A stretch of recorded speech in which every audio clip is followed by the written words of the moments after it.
So the Browns have the reset and a high tide of optimism. Mary Kay Cabot of the Cleveland Plain Dealer has seen this movie before. In fact, she might even believe it's on loop. It's always good to speak with you. At what point last week, how far up before the draft, had things pretty well coalesced that this was the plan?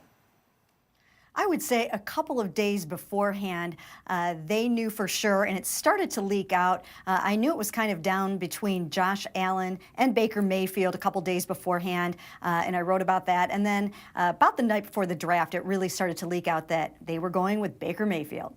How's it been received? We saw you can always find unhappy customers. That's why the draft is the draft, and that's why we have fun with it. But how's it been received? Well, I do think that fans and media here in Cleveland, we've all lived through Johnny Manziel. And I do think the first thought was, this is Johnny 2.0. You almost expected him to show the money sign when he came in and sat down. But we got those Johnny Manziel questions out of the way. He promised that there will be no Johnny Manziel type antics.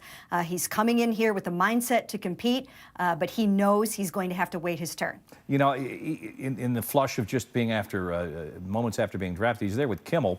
And Jimmy asked him, can you guarantee at least one win? And to me, it told me something. He was smart enough, even in a jocular moment, not even to guarantee one win because it's the NFL.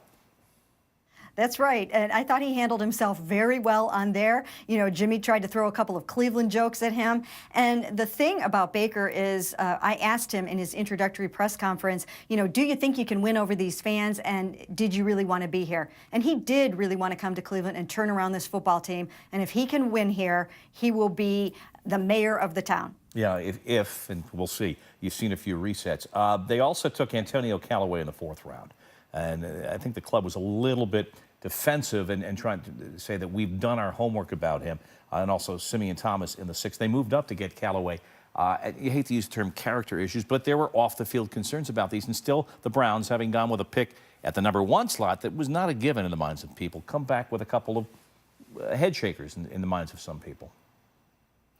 Well, Antonio Callaway comes in here with something to prove. He has a lot of baggage. There are still some things that are outstanding that will have to be dealt with.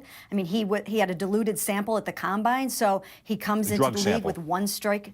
I'm sorry? Yeah, diluted drug sample, just for the folks at home. Oh, yes. Okay. Yeah. So he comes in here with, you know, with 1 strike against him already. So he's going to have to be on his best behavior. But they believe they can get him in here, help him, give him the support that he needs, and hopefully that Josh Gordon, everything that he's been through, that he'll be a good influence on Antonio Callaway. All right, we've known each other for over 30 years. How many reboots have you seen with the Brownies? Probably 29. Is this one in any, I've got 15 seconds, in any way, shape, or form, does this feel different?